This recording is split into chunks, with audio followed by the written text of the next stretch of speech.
Welcome to Keep Making Movies, the podcast where we explore, shall we say, movies that may have needed a bigger budget. We evaluate the movie for what it is, decide if it could have been improved with a budget, and if it will join our Keep Making Movies official recommend list. I'm your host KJ, and with me is Tom. Today we are discussing Francesco's Cinquemani's Andron. This is Francesco's third feature-length film. In Andron, we follow 10 contestants in a survival game for their life. They are unaware of what is going on, but Alec Baldwin and Danny Glover seem to be putting them in a Hunger Games-like situation for their own amusement.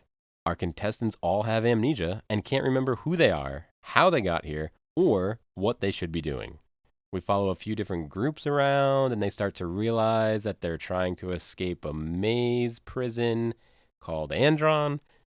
One by one, they die by various means until some of their memories start to get restored. One of the prisoners, named Anita, played by the actor Skin, has a computer virus in her nanobot retina blood that can take down the network. The players believe if they can get Anita out, they can save humanity. In the end, there's kind of a sad, hopeless ending where most of the contestants die, and it seems like Alec Baldwin's on top. And that's Andron in a nutshell. What do you think the goals of the creators were? I think the goals of the creators were to do a sort of Hunger Games like thing. I don't know. So this film is 2015, right? When does the Hunger Games first come out? So the first Hunger Games movie was 2012, right? Oh, So the okay. hype is Is incredibly high. You have Hunger yeah, Games, Divergent, the other ones that are like Hunger Games. So yeah, the Maze Runner, things like that. yeah, exactly. Yeah, and there seems to be this kind of trend, and you mention it here in your notes about how amnesia is sort of a go-to for these micro-budget films if you're doing a sci-fi thing, because you don't have to do a lot of expensive world building. We can find out along with the characters what's going on, and it also usually involves a very kind of claustrophobic space. So you don't need expansive sets or many locations or things like that. In terms of what the goal of this is, it seems to be another sort of standard 10 Little Indians type trope where you have a mystery. What is going on? What is this world? What's happening? Why are we here? And we solve that mystery by slowly eliminating characters one by one. This goes obviously citing 10 Little Indians. It goes back to Agatha Christie. So this is like a more than 100-year-old trope at this point. And I think that's what their goal is. I don't know, KJ, what do you think their goal was? This movie to me felt like they had a lot of fun ideas. I remember in middle school sitting at the lunch table, being like, "Hey guys, wouldn't it be cool if a movie did this or if it did that?"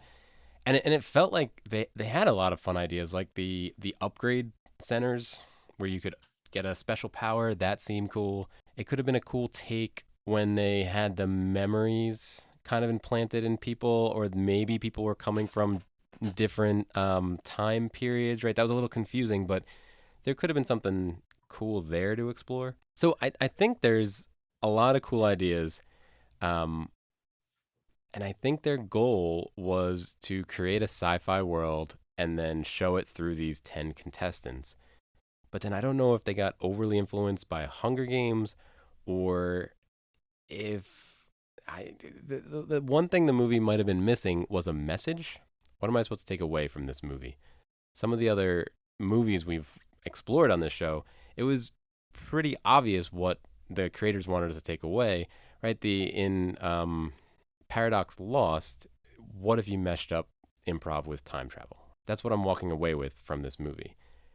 This movie, I'm not sure if it had that. I don't know if it got lost in rewrites or what. But how do you think they did?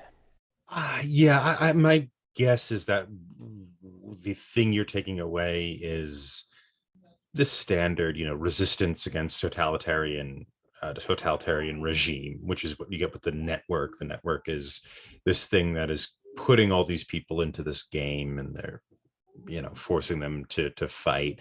And it's revealed that every people who are in this world are mostly enslaved, and they can bet on a contestant. And if the contestant dies, they die. If the contestant lives, they are freed from slavery. And so we learn that they don't have the resources to support more than 2 billion slaves. And so this whole show is designed to kill off a bunch of people. So, you kind of get that kind of totalitarian thing from it. Now, how they did is okay. So a film needs to have stakes, right? So when something happens in a movie, I mean, this is filmmaking 101 or storytelling 101. When something happens, the reader or audience needs to understand the risks or the consequences of something happening. Or the rewards, right? Yeah, They yeah, didn't show us what life like a not slave, right? I mean, Alec yeah. Baldwin's life didn't look particularly awesome. Yeah, but it's also, I mean, yeah, that's true. You don't get a substantial sense of world building, which when we talk about budgets could help with that, right? The other thing too is when it comes to certain elements. So there's one element. There's a woman in white who is a villain of sorts. We're led to believe, and she can walk through walls, walk through people. She can kind of go invisible, and she is probably a villain. And she's And again, really cool idea, right? Introduce a ghost in the middle of the Hunger Games, yeah, right? sure, yeah, Fun, yeah, great. and it's also it has a sort of sci-fi meets fantasy type thing. But we're not entirely sure what she's able to do other than that, or what the danger is of encountering her. At times she's aggressive, at times she's just standing around. Um, so it's kind of like, oh no, they're going to meet the woman in white. Uh-oh, this is a really bad thing. And maybe she'll just walk away, or maybe she'll attack, or maybe she won't attack very well. There's things like that where you're not entirely sure what the danger is of encountering this woman. Yeah, it um felt a little bit like she was used to move the plot along. yeah, but even there, what did we get out of Right. that? Yeah, I'm not I like I don't know Well, what and she I mean in a proposed. specific moment, right? New people meet each other, find each other, and they didn't really have much to say because they all have amnesia. Mhm. Hey, did you see the woman in white? Yeah. No, what's that? I'll go explore. Like it just Okay. gave prompts to Yeah. move Yeah. people along. That's true. And it's also, there's an aspect to the game where if you can find the room where you either started, or your safe room, they sometimes call it, there's a little emblem on the wall which matches an emblem on the contestant's back, on the back of their neck. And if you can find that room, you could put your hand inside the emblem and get a gun or Well, you something. get like an upgrade. You get like a Yeah. Bioshock style human upgrade. Sometimes you can shoot lightning. Sometimes you know something. One time it opened a wall. Yeah. One time it was a gun. It was just a gun. Oh, one time it was literally, yeah, just an a AK or an M16 or something like that. Yeah, Mhm. and yet those, they gave you like little upgrades, but there wasn't this kind of sense of, oh, finally we found this thing to give us a reward that can allow us to defeat X, Y, or Z. Like when we had the one where it opens up a door and you could leave, right? There was one where you don't get a gun, it just leads to a stairway. Do we ever find out where that stairway goes? Do they even go in it? I don't know. The camera did. Yeah, I'm the not kind sure. yeah. And so it wasn't so much the in terms of the goals, do we show totalitarianism as being bad? It's actually not that hard to show totalitarianism being bad. We all kind of believe it's bad anyway. I think some of the the the attempts they were going for were hindered by um, not having really enough time to build the stakes. Well, the stakes, and then another piece I think this movie might have struggled with is the characters, Right? So even these upgrades, they weren't personalized for the characters. They didn't seem to connect to the characters, which is a little unfair to the upgrades because the characters didn't have anything that kind of identified them. All of a sudden, we're introduced to almost everybody right off the bat. And I really couldn't tell the difference between them, so to say, or you know, what makes this character different than this one? They're all amnesia blank slates until you get to Anita, who seems to have the virus. She's got something that she put into herself that will take down the network. So that was the one character that kind of stood out from Mm-hmm. the others. And they started to do it with the flashbacks with where people came from. But even that was a little confusing. Was that where they came from, or is that where Alec Baldwin was planting memories in to where they were? Yeah, I was really confused by that. And let's articulate this a little more plot in order to flesh this out a bit, if you don't mind. So Alec Baldwin's character, whose name is, what's his name? Adam. Adam. There, thank you. Yes, of course. Adam is running this Hunger Games style thing, and he is doing it under the dictation of a grand chancellor played by Danny Glover. Yet Adam doesn't like the grand chancellor, and he's the big bad. He's a villain, and it seems like he's wiped everybody's memories out. It's also implied that he might have installed new memories. As these characters go along, sometimes their memories are restored. What we find is that these characters seem to have memories of different eras. We have one character, this kind of really good fighter, who remembers being a knight at the siege of Malta in the 16th century. We have another character who gets an electric arm when with his upgrade, who remembers being alive in, I think, the summer of 2016. Yeah, it was kind of a modern, a current with the Yeah, movie release time. Yep. yeah. And then we have another characters from the 24th century. She remembers being from the 24th century. I think it was the 24th century. Yeah, in a not so distant but pretty distant future. Yeah, somewhere Exactly. around the Yeah, 24th, 21st. Yeah. which we're led to believe is the present of the film. I think. Yes, right. But even Mhm. that was a little confusing because that conclusion happens when that character thinks the white ghost is her sister and that she could get something from Alec Baldwin. Yeah, Mhm. we believe that's supposed to be the current time of the movie. Yeah. Um, and yet we're never really told why the fighting fellow, the guy who's a good fighter, thinks he's a knight from the siege of Malta. We later learn he was a former contestant, and he's the only former winner of the show to ever volunteer to go back. The reason he does this is because he wants to help the actress who has, not the actress, I'm sorry, the character who has the virus in her, to take down the network to release the virus. Right, he's trying to work for the resistance, and his way of doing this is to enter again into the show. But maybe he also thinks he's a knight from Malta because that was installed in his head. We're not entirely sure.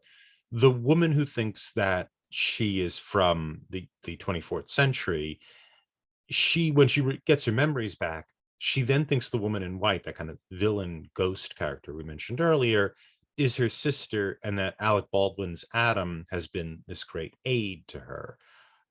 We don't know if that's an installed memory, if that's true. She just starts trying to kill the other contestants, and she becomes a villain. Um, but the like these things don't matter, right? Like, why does it matter that this guy thought he was a knight, right? Like, what is the relevance there? And that's where it feels like if they could have pared down the contestants or focused on a few, maybe you start the movie with his battle and him dying in the 1500s, right? And Mm-hmm. then you can define his character before we see him later on Mm-hmm. screen. I the show Lost kind of does this pretty great. I don't know if you've seen Lost, Tom, I've seen very little of it. but there's tons of characters, and I don't say each episode is their backstory, but it's really fun to see how each of these characters interacted in the real world before they got lost on this island. I wonder if the original script or the original intent of Andron was to play that game a little bit more, where we're going to introduce these characters from all over time. You're going to either like them, dislike them, connect with them, and then we're going to put them in a Hunger Games situation where they're trying to get out. Mhm. Yeah, that may have been what they were going for. They also don't do it to all the characters. Right. It's only a They few that we get the. Yeah, and the characters who so we've agreed to spoil. There's two characters who survive in the end. I don't remember if we get a backstory for them. I think they were just slaves, right? There's There's the the the long long haired haired guy, and the short blonde haired woman. the short blonde.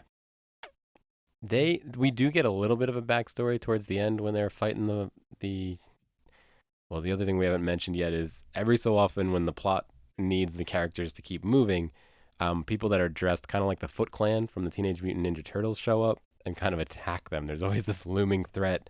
It's almost like Legends of the Hidden Temple.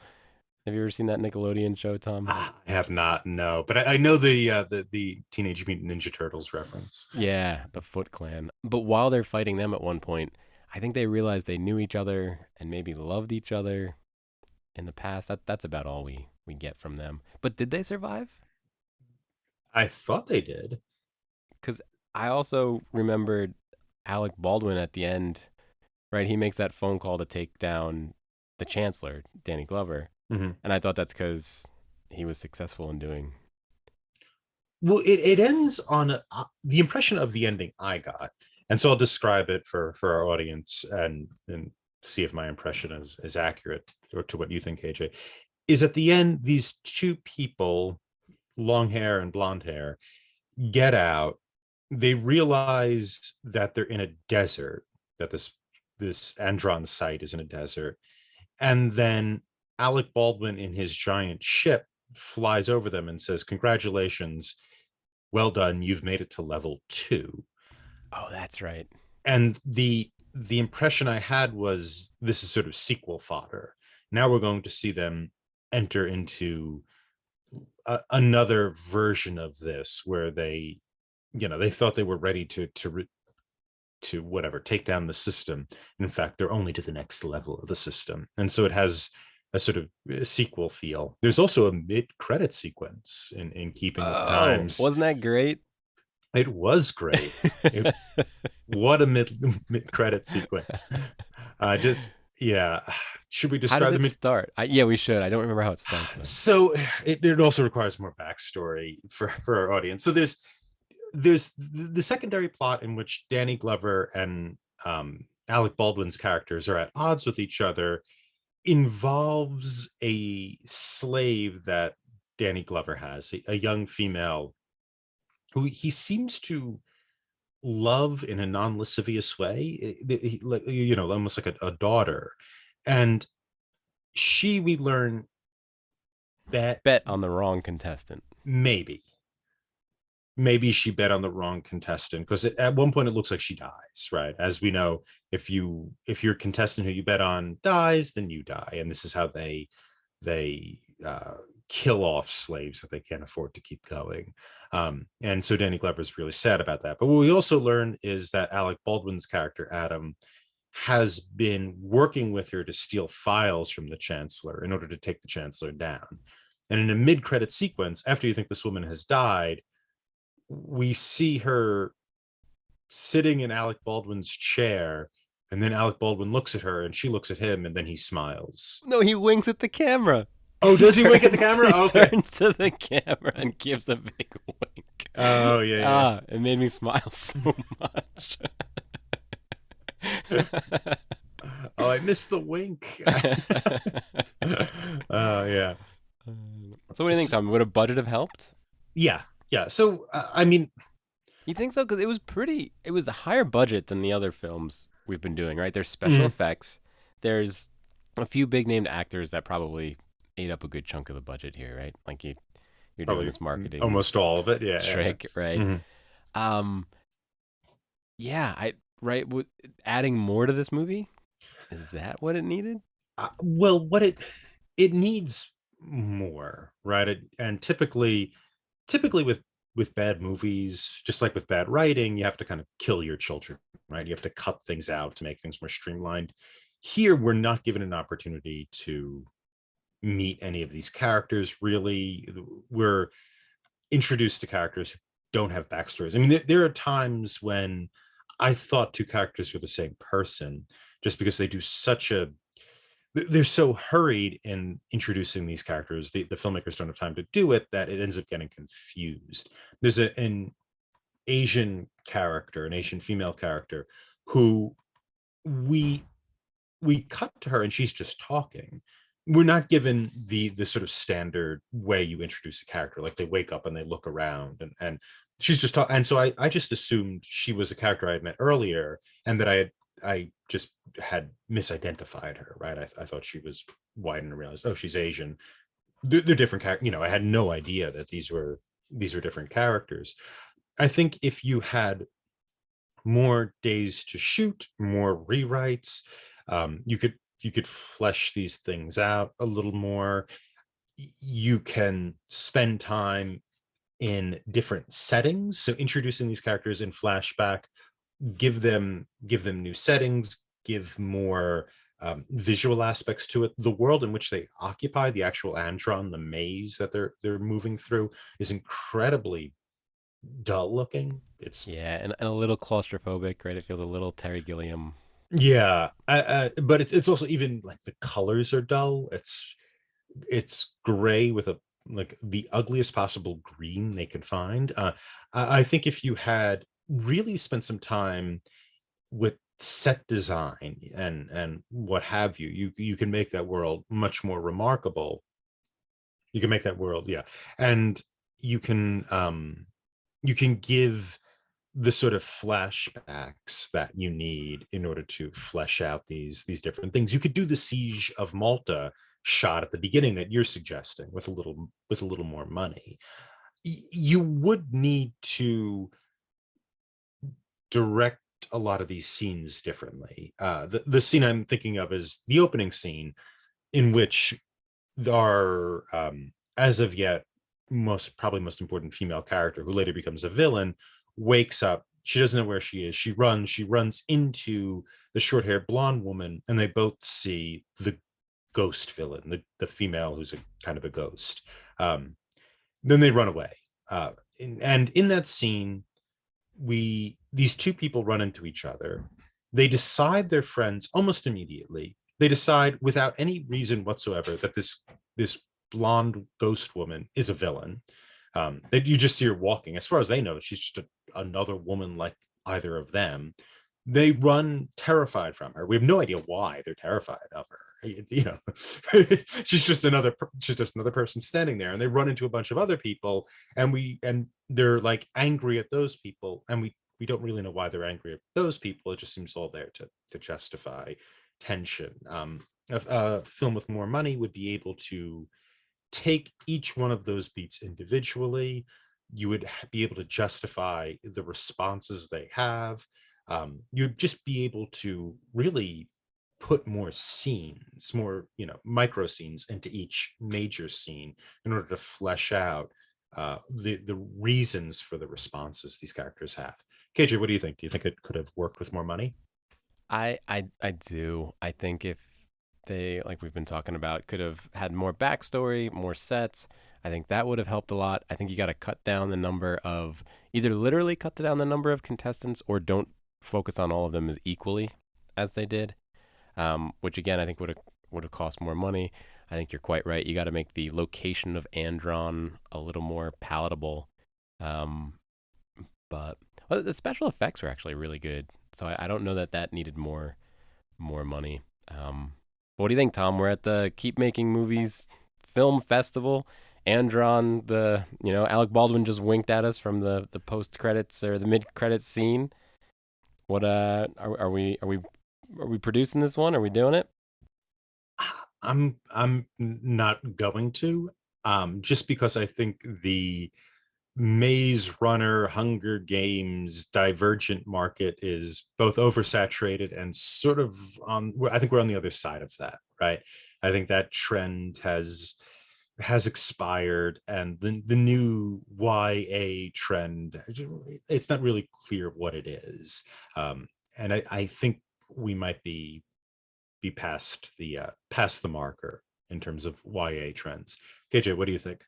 Yeah, that's a no from me as well. You know what? I really would have enjoyed a few short films featuring each of the characters in this. I think that's what I would have picked up. I think that would have been kind of cool. We would have had a little more intrigue, right? Then the less details would have made more sense if there were these short films that were vaguely connected in the Andron setting. 32 short films about Andron. 32 short films about Andron. That's a Glenn Gould joke for the audience out there. I And see our other show, Talking Pictures Trivia. don't for some variations.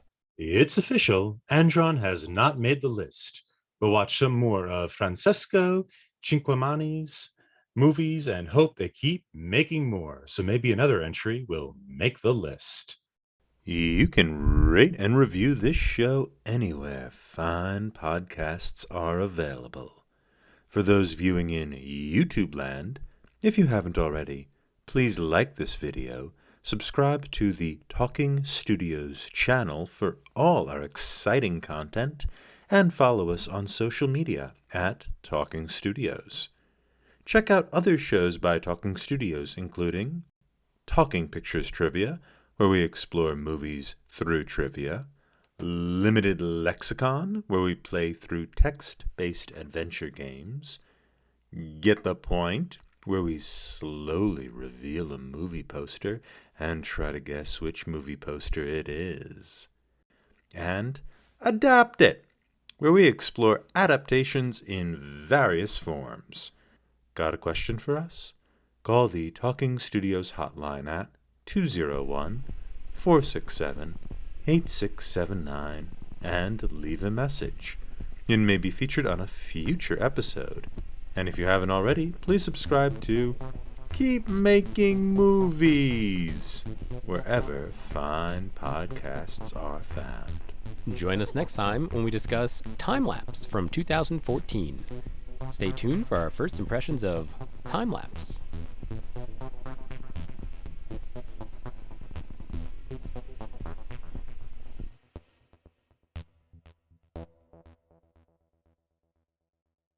Next week, we'll be discussing Time Lapse. Tom, how was your watch? I watched this movie on my computer, and I haven't seen the short films of Bradley King, who's the director. This is his first feature. He seems to be interested based upon his short films on time travel and paradoxes in time travel. I watched the movie all the way through. I guess what I'll say in this first impressions is um, I kept comparing it to like David Lynch's Eraserhead, which also probably is either similarly budgeted or actually probably had a lot less money. And this movie seems to be entirely about economy in order to tell the story it needs to tell. And David Lynch is not about economy at all. He wants to go all in on atmosphere and thickness and things like that. And I would say this movie is very economic, but very thin. The atmosphere in it is razor thin. And that I think sums up my first impressions. Kevin, how about you? Yeah, I watched this over a period of a day or maybe 36 hours or so on my phone. Um, and I don't know if it was that disjointedness of watching, or if the movie itself was as disjointed as I felt, or if that disjointedness was intentional on some level. But it seemed like it was struggling for coherence and achieving it to some degree. I think it was an interesting concept, and I enjoyed watching it. I'm not sure I would say it was, the peak of cinema, but I enjoyed watching it. KJ, how about you? So the first time I saw this was when I was on a big time travel movie kick. I'd found a list online that had like top time travel movies. This movie was not on that list, but after getting through that list, IMDb or wherever you find these things, they suggest other ones, and Time Lapse came up, and Time Lapse was definitely one of the movies that inspired this podcast. While watching the movie, as everyone's pointing out, I recognized that it was a low budget film, and I fell in love with that idea. I'm sure I've said this before every movie on Keep Making Movies, but I fell in love with the idea that a director had an idea and he wanted to put it on film, and he did what he could. And I enjoyed this movie. There are parts that, you got to sit through a little bit, but cool idea, cool setting, audience, go enjoy it. It's real small, it's real fun, and Time Lapse is available on Tubi at the time of this recording. Wow, Talking Studios,